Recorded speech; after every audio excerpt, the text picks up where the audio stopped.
Everyone. I'm delighted to see you all here. I think I'll get us started, although there are still people joining us. This is our last event of the semester. Our Works in Progress series started early in the fall, and it'll, I hope, continue next year. Today, I have the pleasure of introducing Ranji Khanna, who doesn't actually need the introduction, but I'll go ahead and say a few things about her work. She's professor of English, literature, and gender, sexuality, and feminist studies here at Duke. She is recognized for her interdisciplinary, feminist, and internationalist contributions to the fields of postcolonial studies, feminist theory, literature, and political philosophy.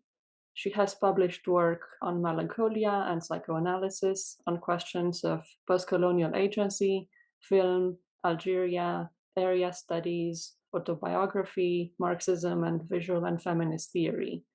Ranji is the author of Algeria Cuts, Women and Representation 1830 to the Present, and Dark Continents, Psychoanalysis and Colonialism. She has been director of the John Hope Franklin Institute since 2018. Her talk today is based on a paper she has shared with us entitled Translation Geschlecht. Ranji, I'm really glad you accepted to give this talk and share this paper with us. I'm looking forward to hearing you talk.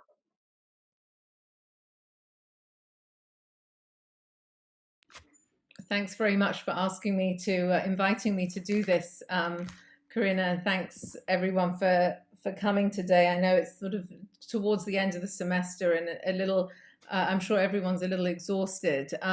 So hopefully I can make this a little entertaining to keep things going here. I wanted to just sort of start off with talking about the context for writing this piece, as most people in the series have done. This was a piece that was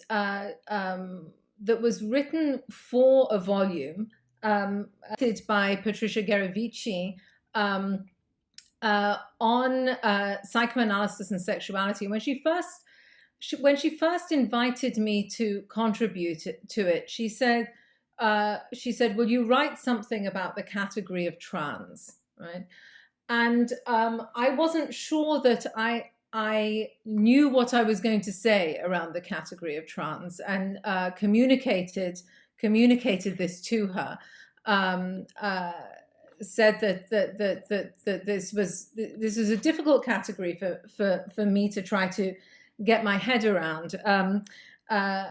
But this is basically what I came up with, and I'll say a little bit more about that in a moment. The other context that sort of emerged at the same time, so this was sort of serendipitous, is that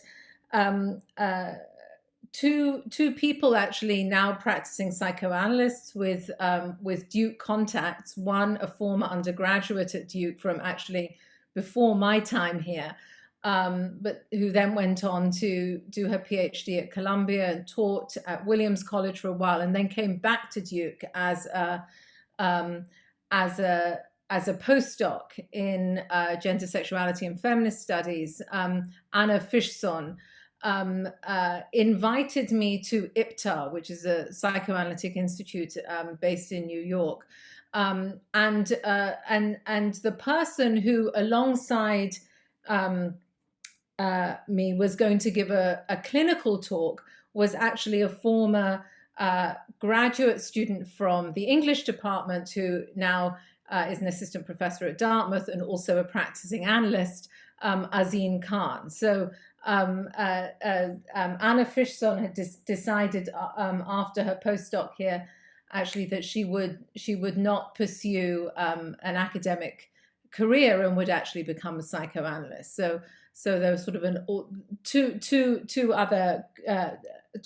people who had a different career path after spending time at Duke. They invited me to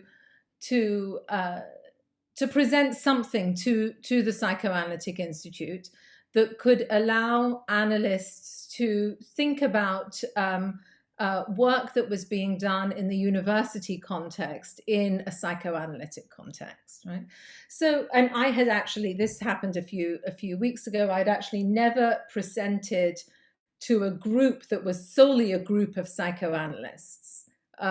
One of the things that was very striking about that is that they can sit on Zoom and listen for 3 hours without a break. Right? So, clearly psychoanalysis is the listening profession. So I say that because for both those contexts, this was actually written with psychoanalysts sort of in mind, although very definitely doing the kind of work that I do, obviously, because I'm not a psychoanalyst. I'm not, and was not going to present my work that way. But I suppose the questions that were coming up for me as I was working on this were also shaped very profoundly by a course that I taught this time last year on the 4 essays by Derrida on the category of Geschlecht. The third of those essays was lost for a long time, and it was found a couple of years ago, published in French, and then it was supposed to come out in English during the time that I taught the class. Of course, it didn't. I mean, as luck would have it, but we were able to nonetheless do some work on the third of those essays, and these essays on Geschlecht, in broad terms, address the ways in which we might understand the category of difference and also the category of gender as translation, right? I mean, those are sort of some of the essays that are fundamental to the essays on Geschlecht. So when I turn to, psychoanalysis has been incredibly important for my own formation as a thinker of psychoanalysis, as a thinker of literature, as a thinker of feminism and of post-coloniality, and because I'm very much a product of 1980s feminist scholarship, the work in psychoanalysis that I've been drawn to, in fact, I arrived at psychoanalysis through its feminist critique, if you like, through the way in which feminists were trying to take on psychoanalysis in a variety of ways. The ones that were most compelling to me and remain the most compelling to me were the ones that were asking whether the blind spots in psychoanalysis precluded the text of psychoanalysis from allowing us to think through the questions that Freud himself, say, and Lacan also, and many other psychoanalysts were blind to at the moment in which they actually produced the work. I've also been really compelled by an essay. It's one of those essays that I keep coming back to by Jacques Derrida, an essay called Geopsychoanalysis that he wrote for the Estates General of Psychoanalysis in Argentina, where he was criticizing the way in which psychoanalysts and the Psychoanalytic Institute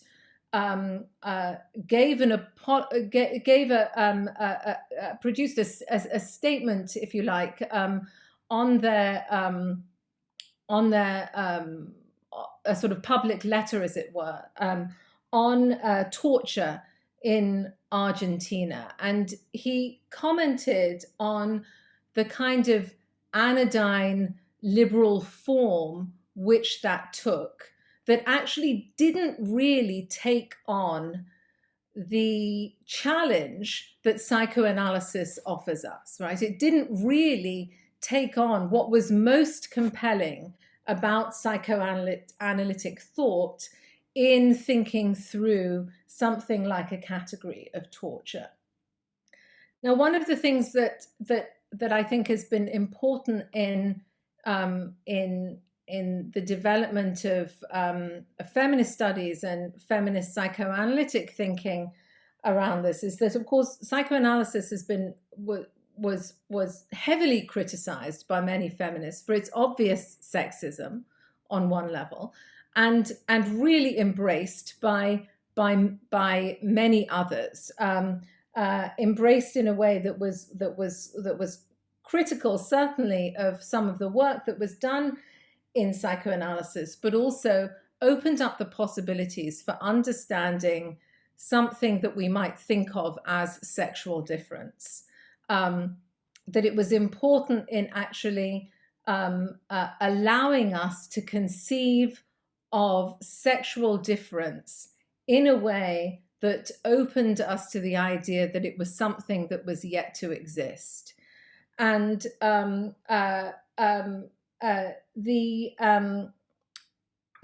some of the people that I have been thinking alongside with for a long time, people like Jacqueline Rose, Gayatri Spivak, Barbara Johnson, I think we're all trying to think about how we understand this category of difference and what work it does for feminist thought. Also, what are the kinds of problems that we have when we think about the ways in which categories of psychoanalytic thought threaten what seems to be most important in a feminist movement, right? So how do we begin to think about things like harassment?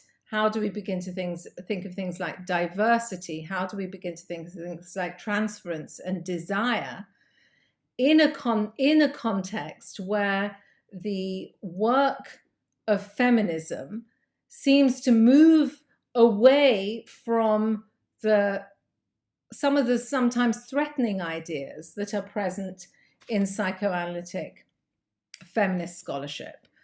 I also obviously perhaps was very taken with the work of people like Shoshana Fellman, who in a feminist vein were trying to think through how it is we understand the relationship between literature and psychoanalysis, why psychoanalysis is important for literature, why literature is important for psychoanalysis as well.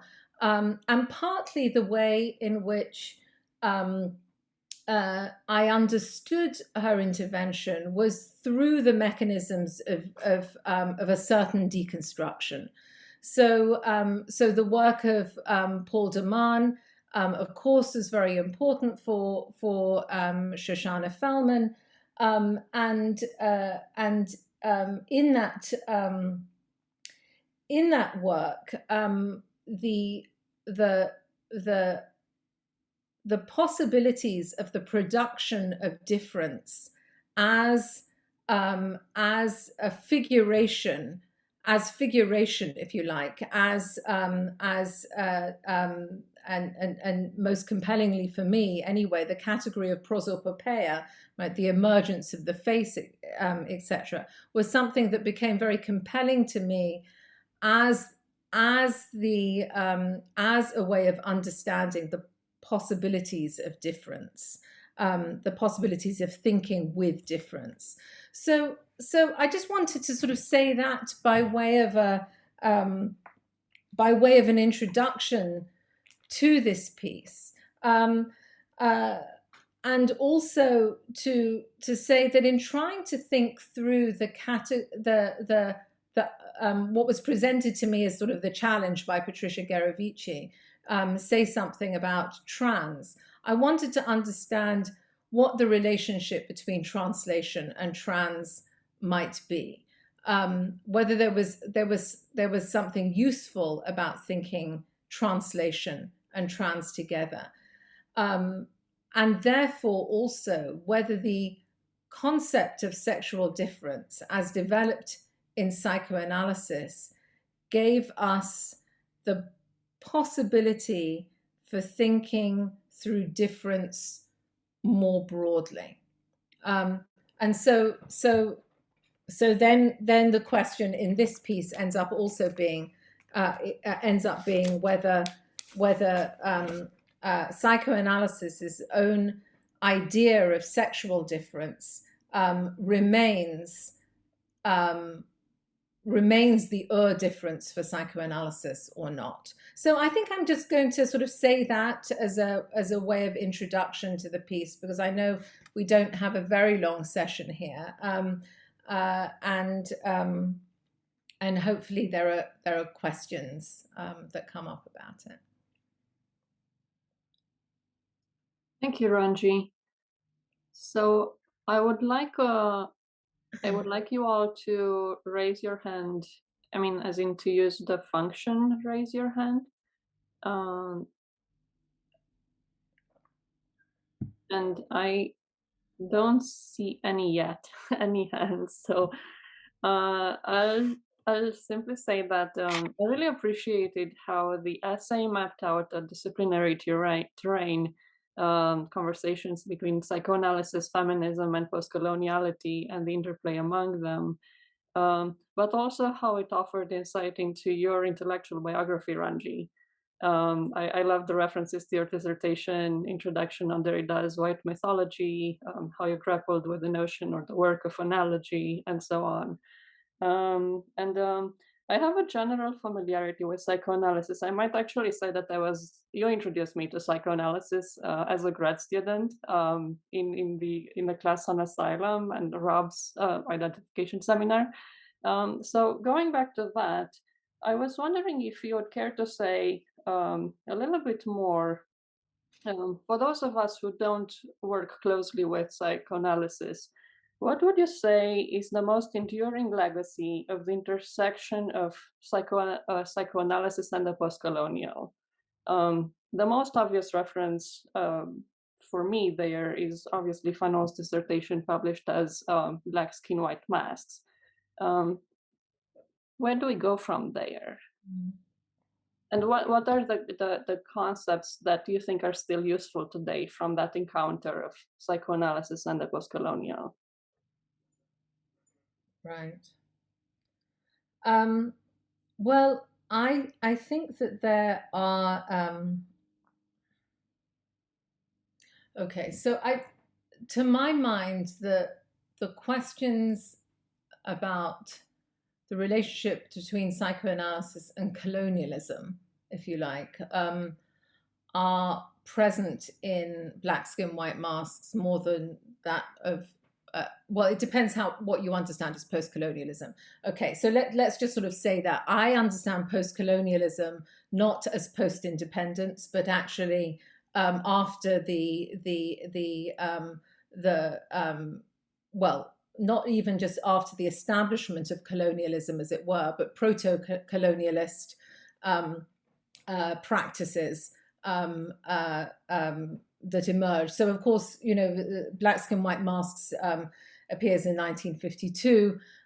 It's very much in a colonial moment rather than in a post-colonial moment, although, of course, there are lots of movements for decolonization that are going on there.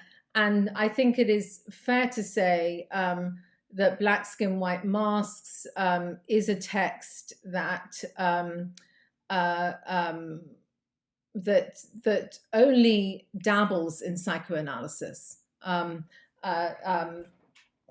It's not. I mean, I feel like I've gone back and forth on this myself. It is important to remember that Fanon was a psychiatrist and not a psychoanalyst. He did do a lot of work with psychoanalysis.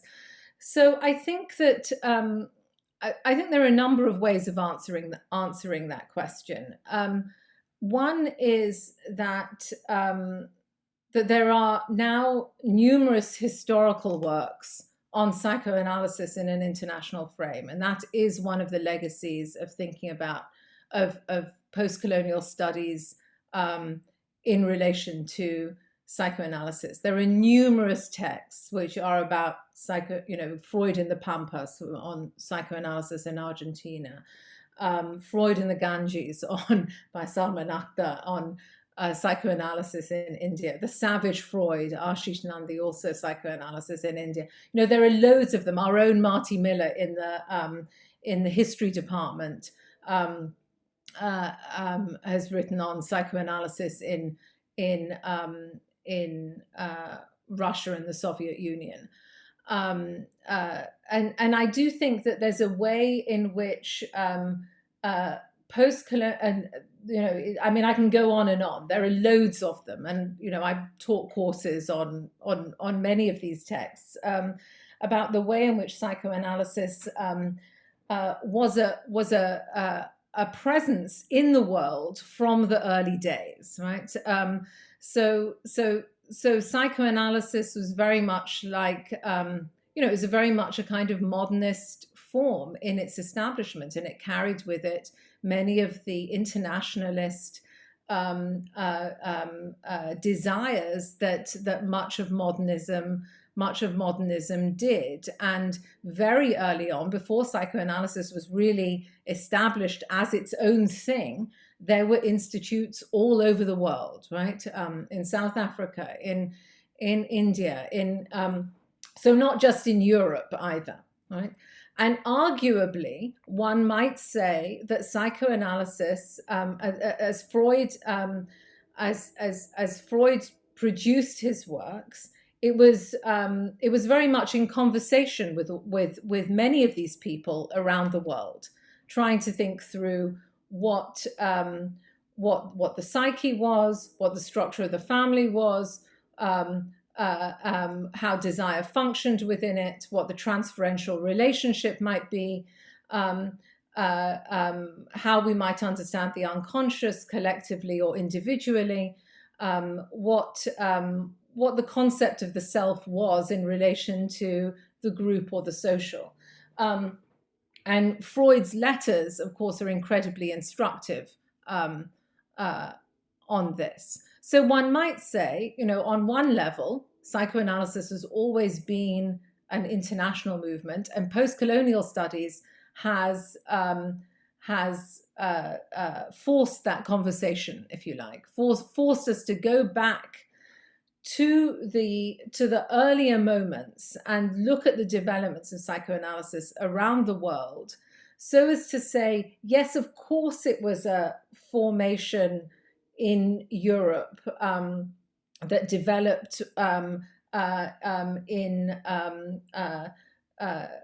developed with certain kinds of ideas of the European subject, right?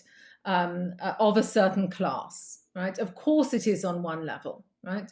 But it's also something that actually happened in a whole number of places around the world. And not only practiced by colonialists in those sites, right? It's not only Berkeley Hill, for example, in India doing the work. It's also Grindrasekhar Bose, for example, right, doing psychoanalytic work in those sites. So there's one side which is historical, the historical legacy of thinking about psychoanalysis and colonialism together. It goes back through those texts. It also sort of tries to understand the relationship between modernist internationalism and post-coloniality, colonialism and post-coloniality.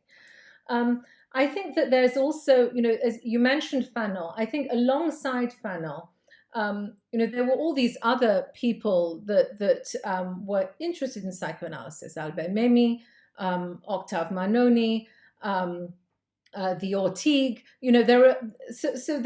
There's a large French tradition, if you like, René Ménil, who were thinking about who were either practicing psychoanalysis um, in the context of thinking about colonialism, or of colonial subjects, or of whether in say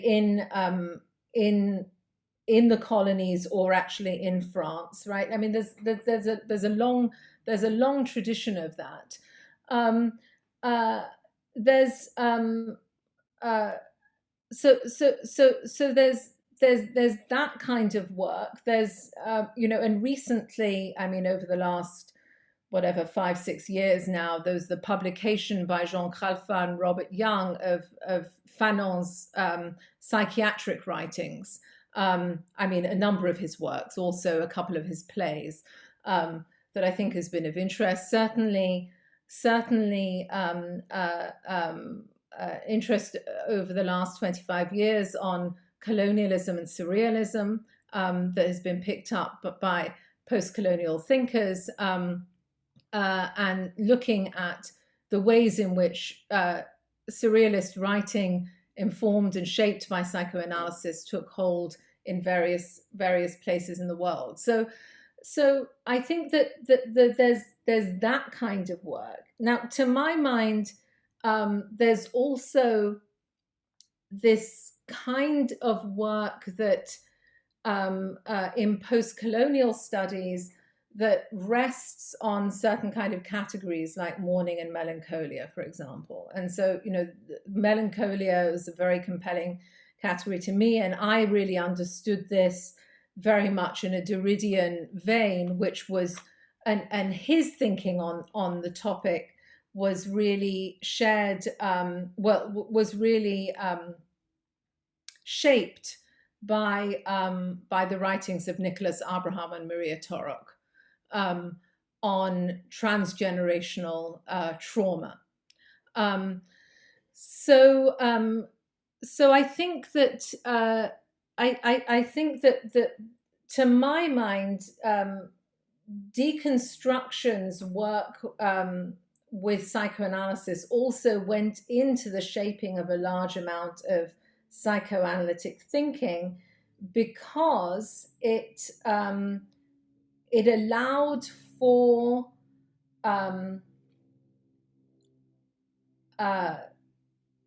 both a kind of stringent criticism of some of the categories of psychoanalysis to be made, but also a form of an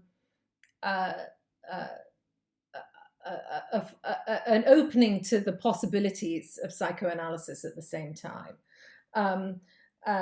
Also, it allowed us to think through something which I think is even more important today than it was before, and that is psychoanalysis and the non-human, as it were, whether that's understood as the dehumanized, or whether it's understood as something like the unconscious or the animal, for example.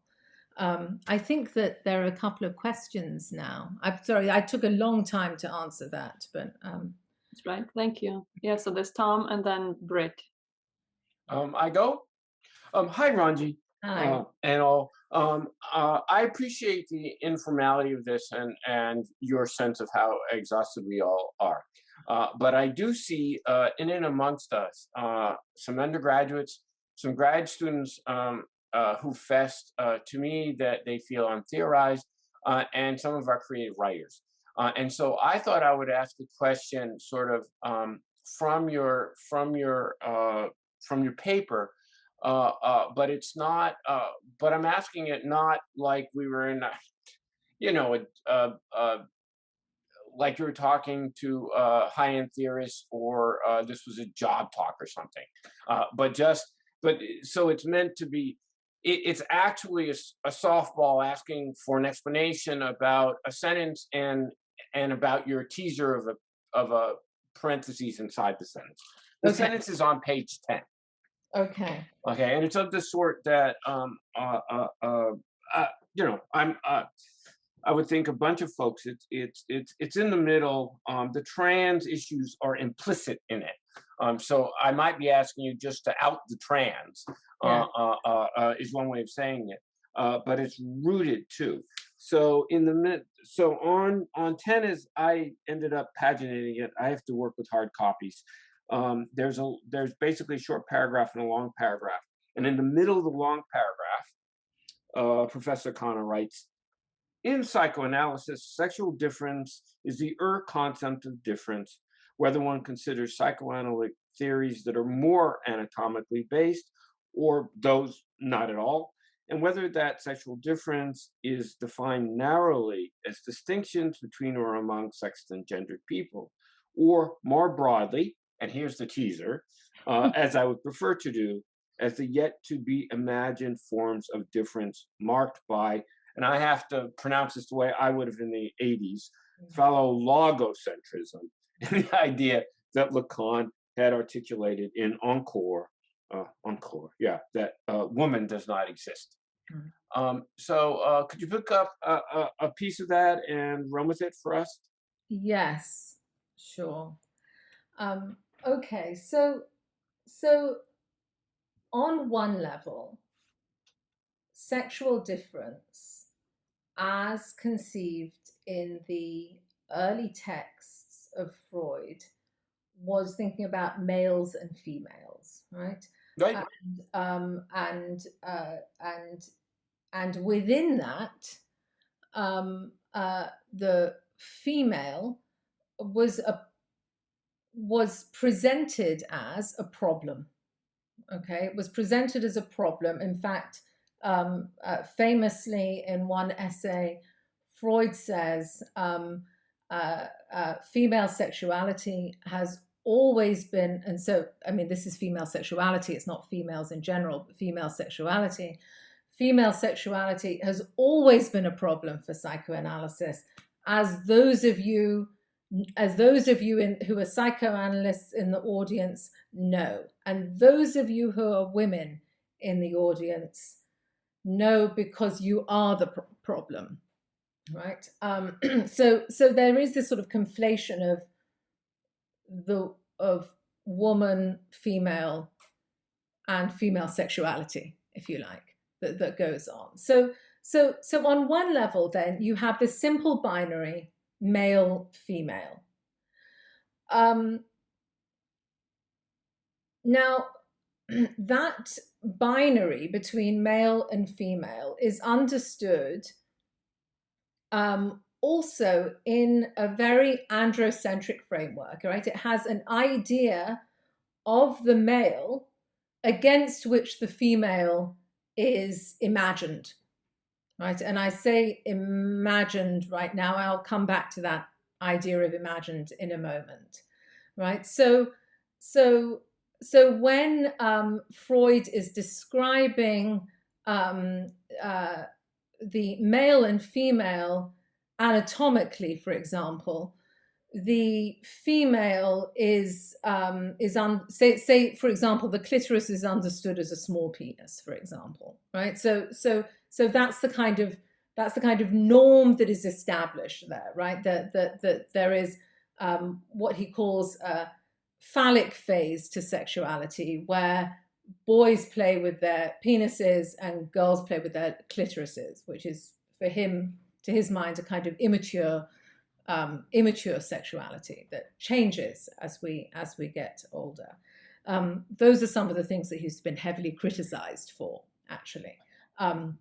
Those kinds of ideas also of anatomical distinctions between the sexes having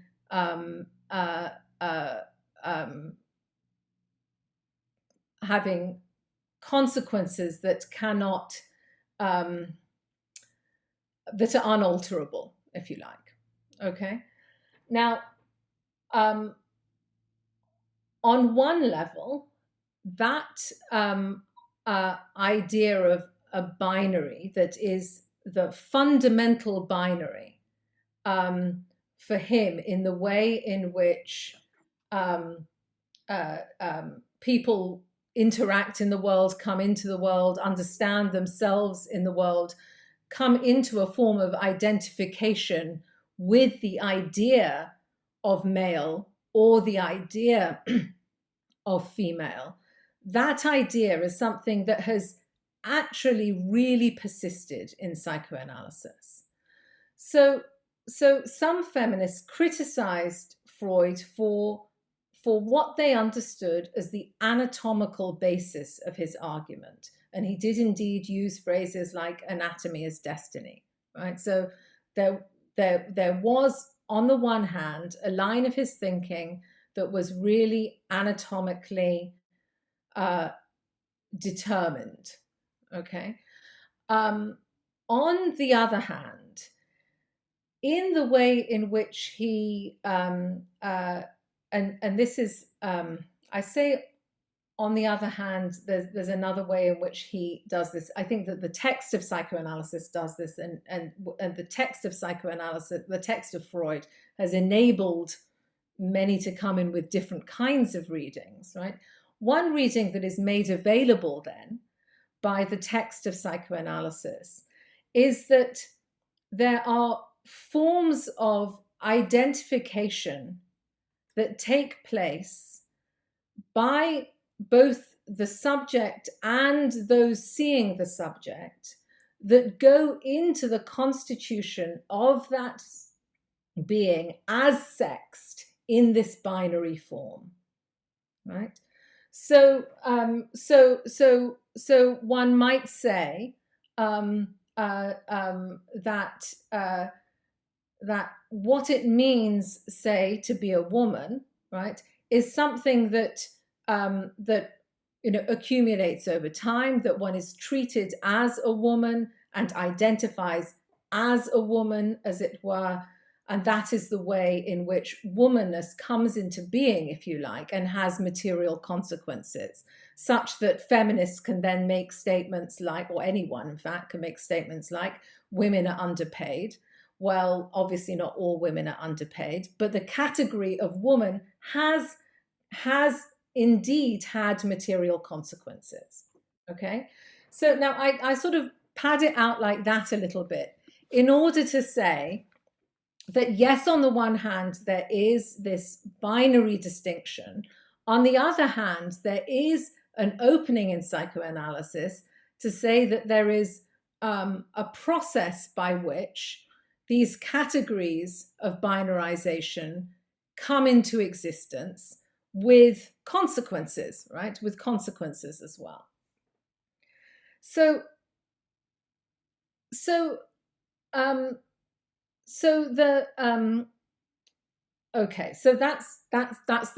kind of the basis here of the problem of binarization, and in a sense the possibility of understanding binarization in a certain way, right? Now, it is the case. So one of the arguments that I'm making here, okay, is that this idea of sexual difference as difference is something that neglects to address the way in which, for example, there are categories of race that circulate in Freud's work, whether he's thinking about his own Judaism or whether he is in correspondence with psychoanalytic thinkers or writers in the rest of the world, etc. There are ways in which the text of psychoanalysis also suggests implicitly, or it's possible in a sense to do a reading in which that idea of sexual difference as the difference is always not reducible to the idea of binarized sex that is right. Subsequently produced. Right? It is written and imagined in that form, right? But it also implies something else. So and that's where your own imagination wants to go with it. That Freud's own imagination does in some. Yeah, Freud's does. Right. what happens? I'm just asking to follow up on the, as I would prefer to, the more broadly. How do you get Okay. that? What's the next step? I guess I'm As asking. so the next step. Sorry, I feel like I had to give that Yeah, back no, I in fact yeah, invited you to. in order to explain Yeah, the next step. So in that sense, the idea of difference, and indeed the idea of sexual difference that is being produced to some extent describes um, uh, um, it describes sexual difference within a particularly masculinist economy, right? right.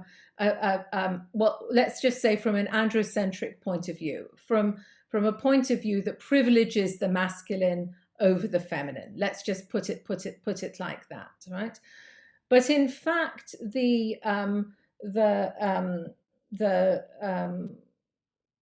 the the the the way in which he describes the manner in which uh, um, processes of identification work actually allows one to think that there may be forms of difference that that might register the feminine, right? Now, I mean, this is in a sense, this is very much sort of shaped by people like Luce Irigaray. Okay, the thinking of Luce Irigaray would say that the theory of the subject has always been appropriated by the masculine, which isn't saying that men rule everything, right? That's not. I mean, she says that kind of thing in other places, but she's not saying it there. Yeah. She's saying that the idea of the self that is produced as man or woman, that has been determined through a masculine form of thinking, right? Indeed. But that there are because psychoanalysis in a sense gives us the possibility of understanding that, it's also the case that that it gives the possibility of imagining a feminine that is yet to exist, right? A feminine that is yet to exist means a form of thinking that is not reducible to the binary as it currently sits.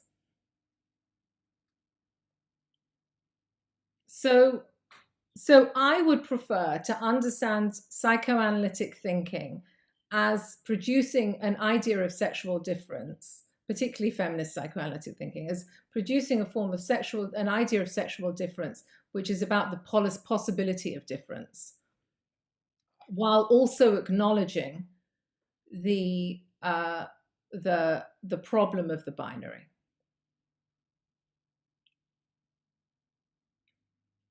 Right, over to you.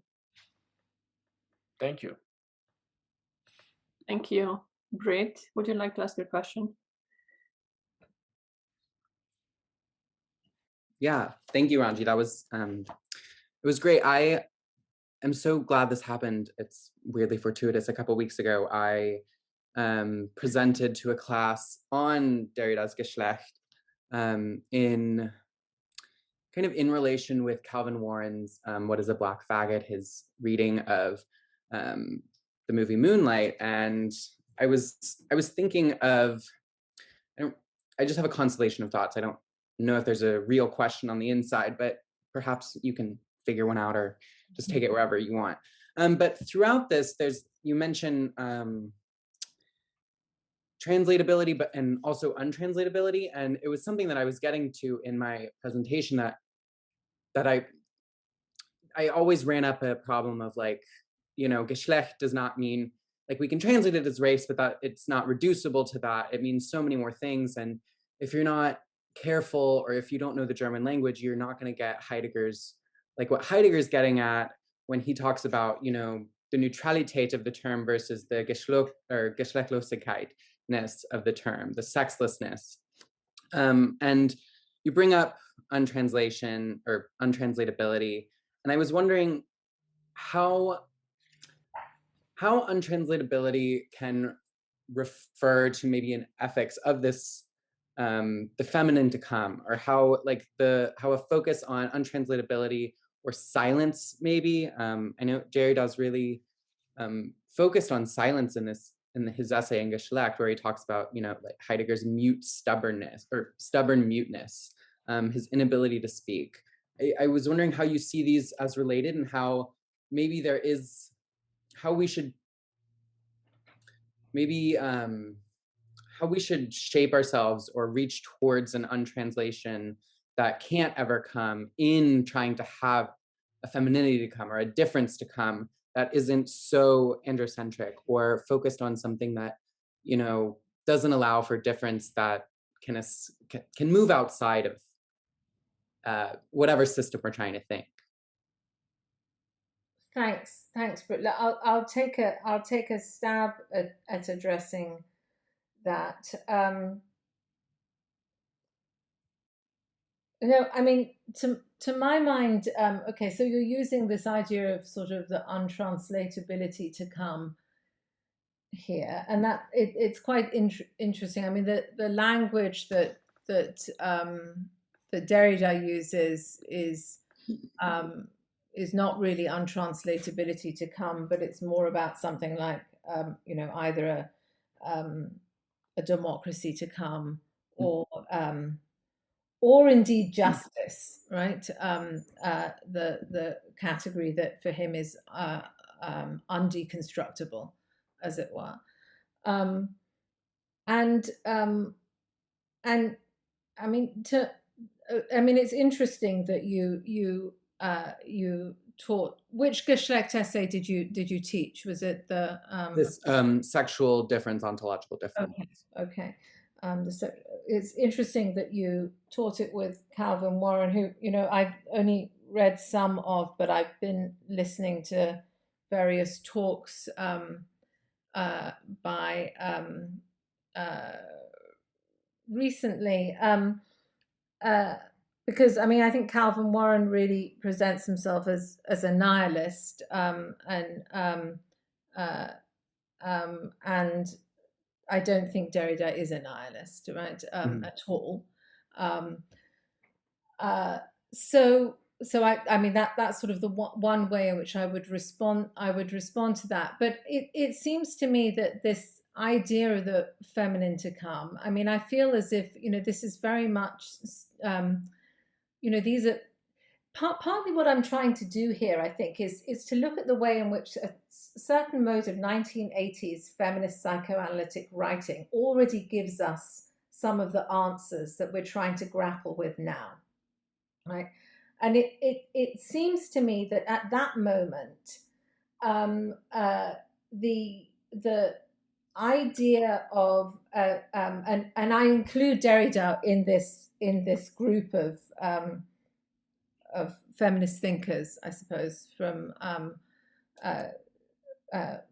some of those writings of the time, the way in which they are pointing towards the emergence of difference in the text of psychoanalysis, in the text of philosophy. So, I mean, you're talking about Derrida's work on Heidegger, in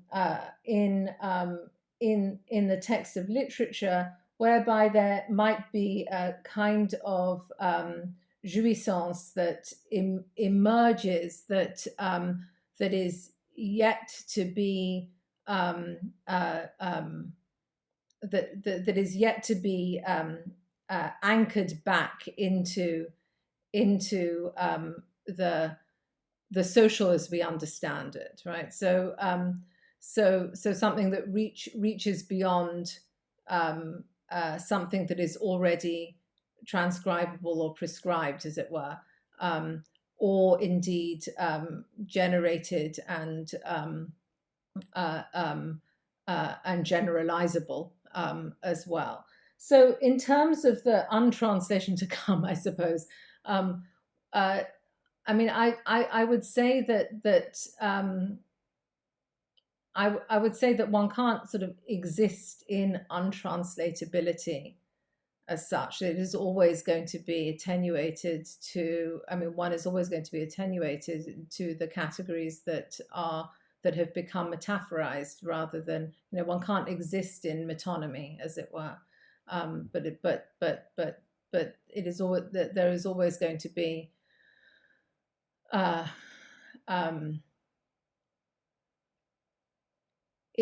if we read for difference, right, there is the possibility of the emergence of something else, right? But we have to exist within, obviously, obviously I'm saying the obvious here, we have to exist in the present that we're in, and that to come is a gesture towards the necessity for a certain type of reading in some ways. Is it Rob next? I can see your hand, Rob, but I'm not sure. Yes. Okay, yes. So thank you for the paper, which I've really enjoyed reading. And I have like a general question, I think, that then has, there's a specific way or a specific place that maybe you could think about that general question. And the general question concerns how you think about relating the different discourses, different projects that you engage in your paper. And so these would include psychoanalysis, feminism, something like a Heideggerian Dasein analytic or analysis, post-colonial thought, perhaps Marxism, and is there? I think part of the question is there sort of like for you an discourse that will be used to determine how you bring those together? Because those are all. You're not, of course, the only person to bring all those together, but the question is always, given that they're very different projects, how do you then coordinate them so that they end up with sort of like one, so that they end up as one project? And I was thinking about this with the specific example, or maybe like the specific example that you bring up on page 11 would be a good way to think about this. And so you note that you had for some time had some issues with the theories of that intersectionality that emerged around Kimberly Crenshaw's work.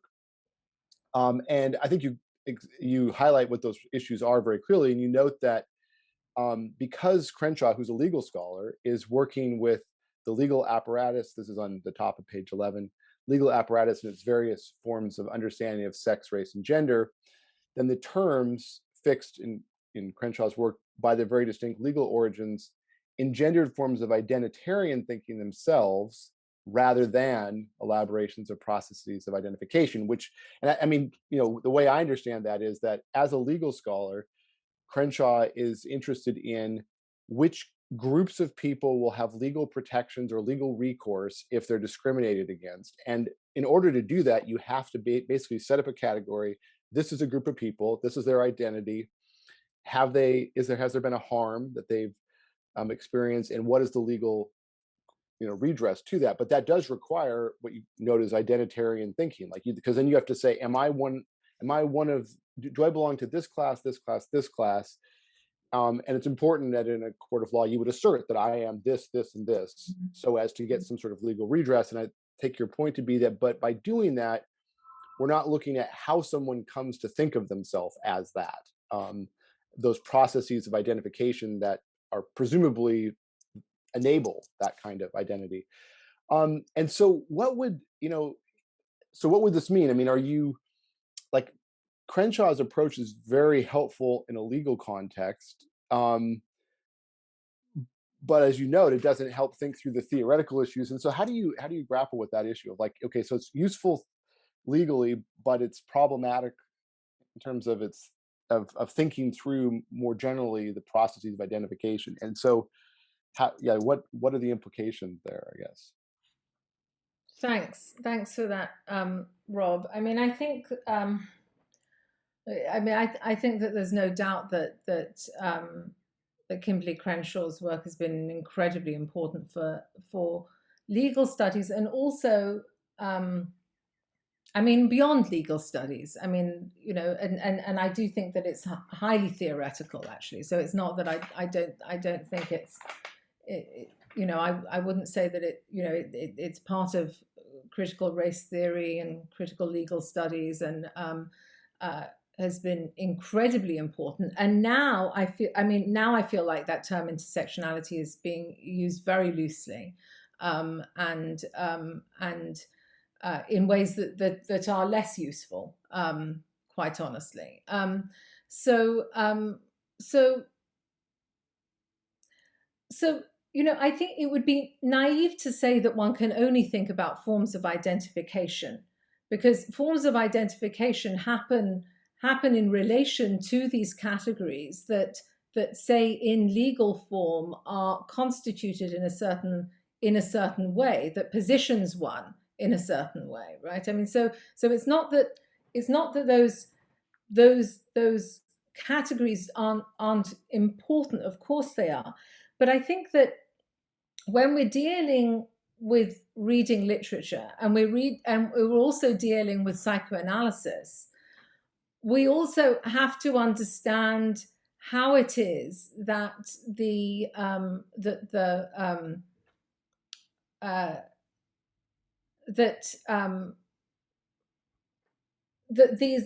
processes of identification work with these categories that have had that have accrued meaning to themselves through the legal structures, but also through the material consequences of those legal structures, right? So in trying to think about I think partly what you're asking me to do here is to say a little bit more about the ways in which these categories can sit alongside each other or not, right? Because that's part of the challenge of Crenshaw's work. Part of the challenge is to say, well, you're positioned as a woman in this form and not as in something else in another form, and so that's the issue. So partly what I'm trying to think through is what kind of work analogy does, right? And whether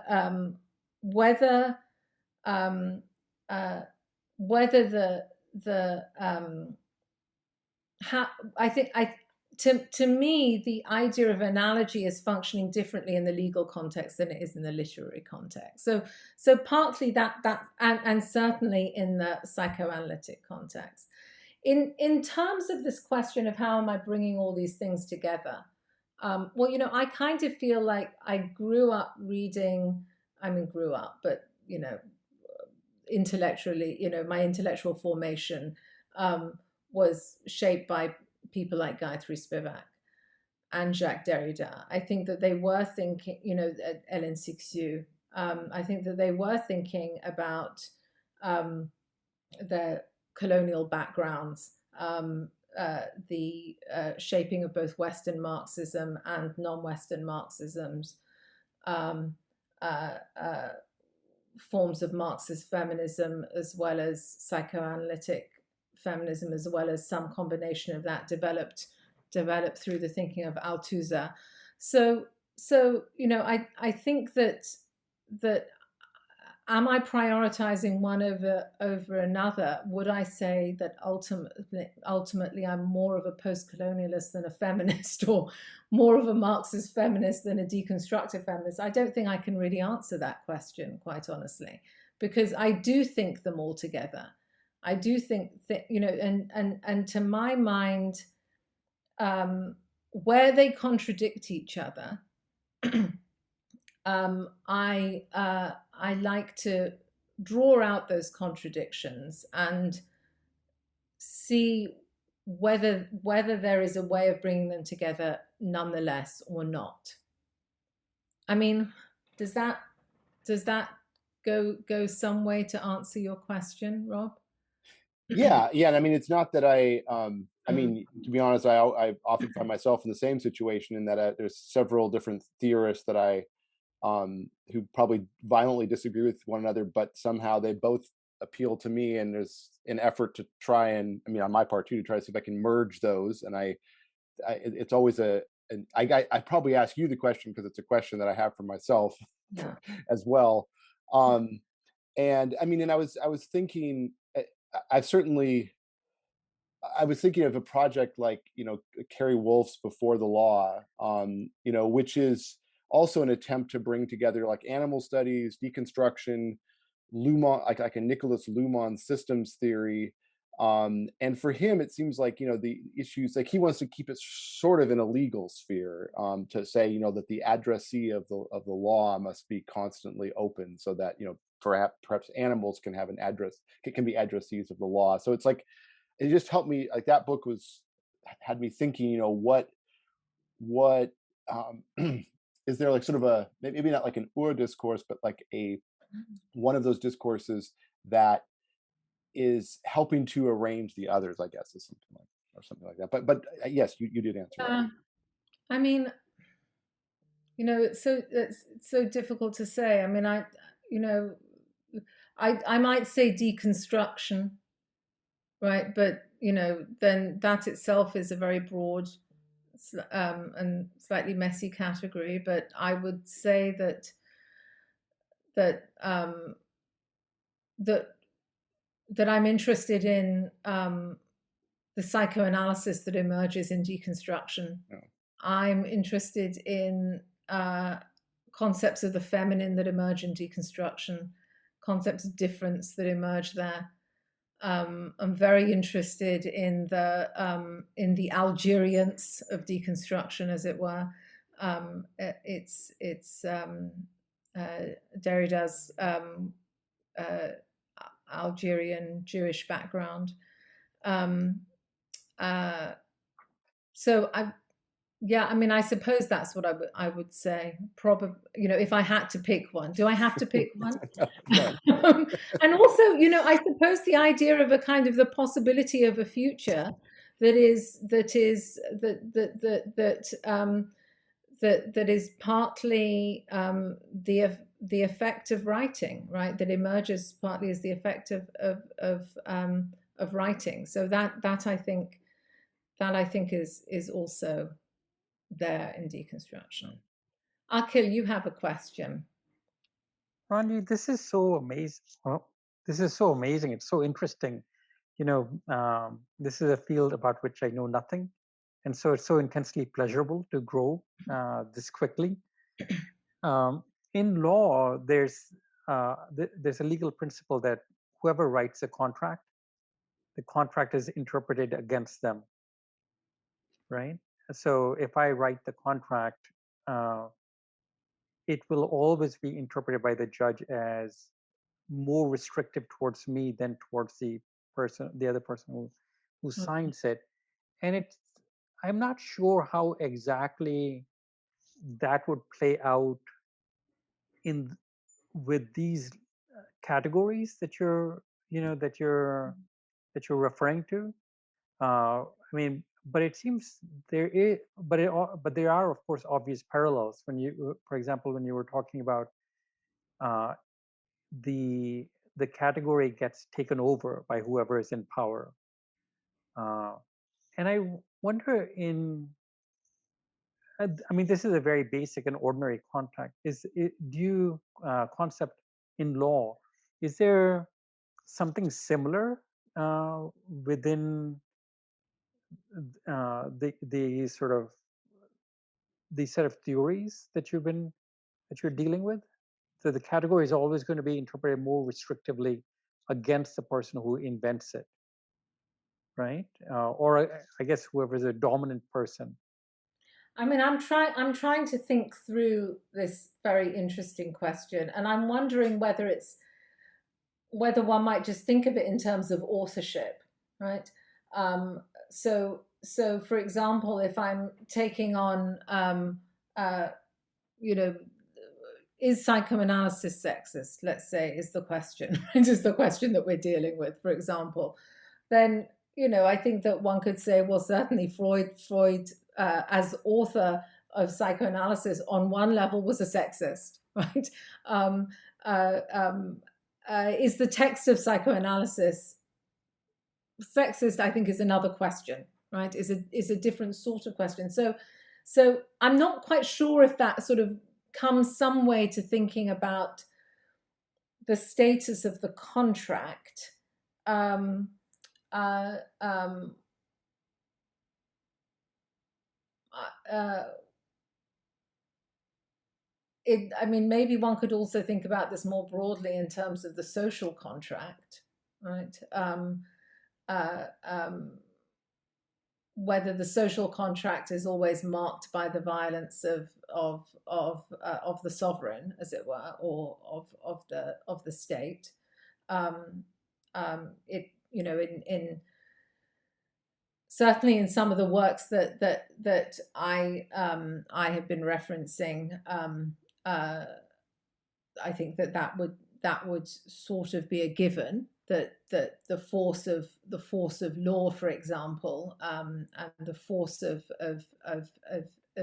the state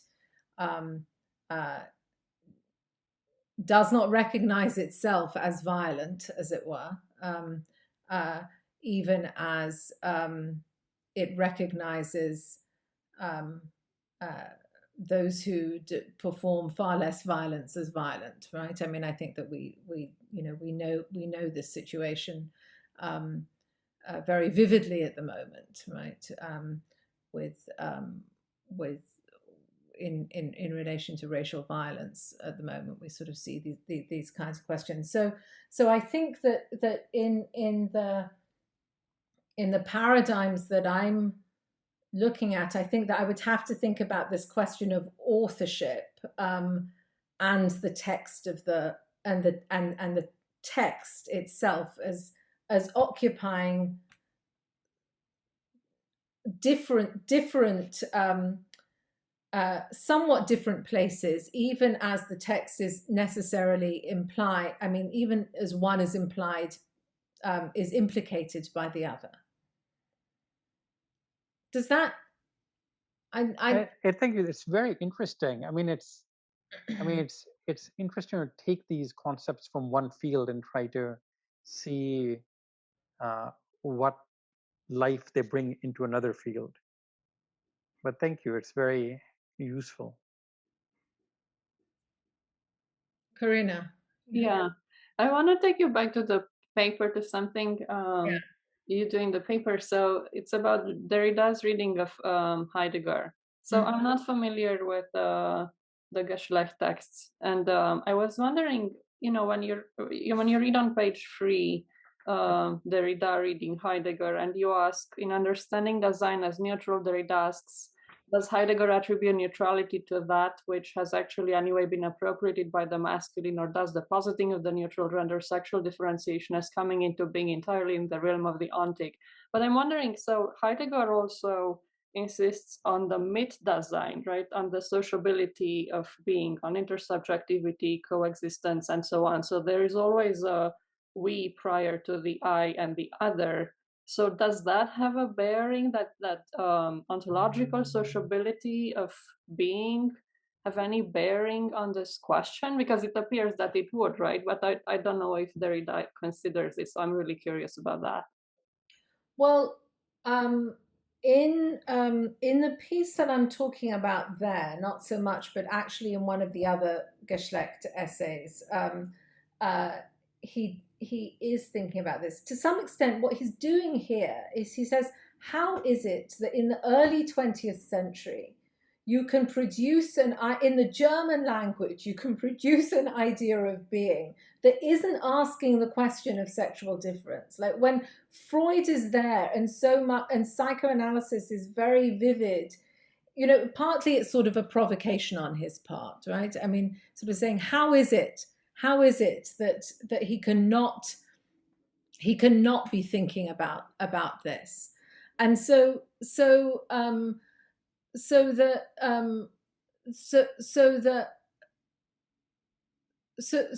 he's not really considering the Mitsein at this point.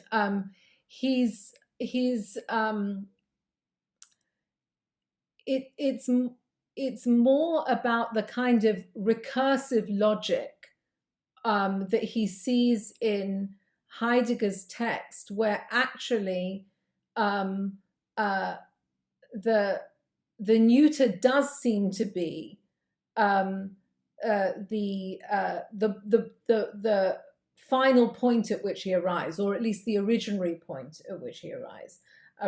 And then he's saying, what is that originary point? Are we going to, I mean, so another way of thinking about this, for those of you who know Irigaray work, it's a bit like when Irigaray says, you know, are we going to go back to the text of philosophy and think about Plato's cave as sort of this origin idea without understanding it as the womb, right? As not, without understanding it as the uterine space, right? The uterus. Are we going to understand the idea of origin without the question of the feminine in mind, right? I mean, the feminine understood there through the repressed category, the repressed moment of origin, which is in that metaphorical reading, the uterus, right?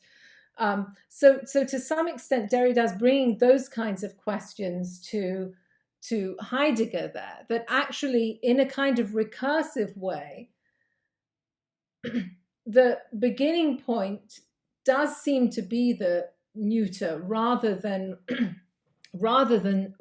any kind of form of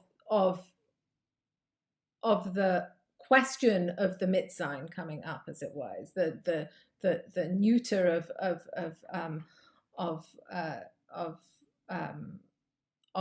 that origin moment. And that's why he's saying, is that the possibility of difference, or is it a neutral that is repressing the feminine, right? That's sort of the question. So, and I mean, I think that, you know, another person I bring into conversation here in this text is the psychoanalyst Jean Laplanche, who also sort of talks about the emergence of difference, the emergence of subjectivity as a translation process also, right? So a translation, so in the way that Tom was asking me the question earlier on, how is it that binary comes into formation, right? In Laplanche's terms, that sexual difference as binarized is a translation that is always going to leave behind the polymorphous perverse in Freud's terms, or the sexual, right? That's always going to precede the emergence of binarized difference. And Ranji, I can no longer hear you. Can people hear? No. I think we are having some technological difficulties. No, okay, yeah. Her camera froze. All right. Well, it's 2:31. I'm going to email Ranji to thank her for her presentation and for the conversation. Thank you all for your questions and for being here. I really enjoyed this, and I appreciated your presence throughout the year. I will look forward to more presentations and more conversations like this next year. I wish you all lots of energy wrapping up the semester and this long academic year, and then a wonderful summer. Goodbye.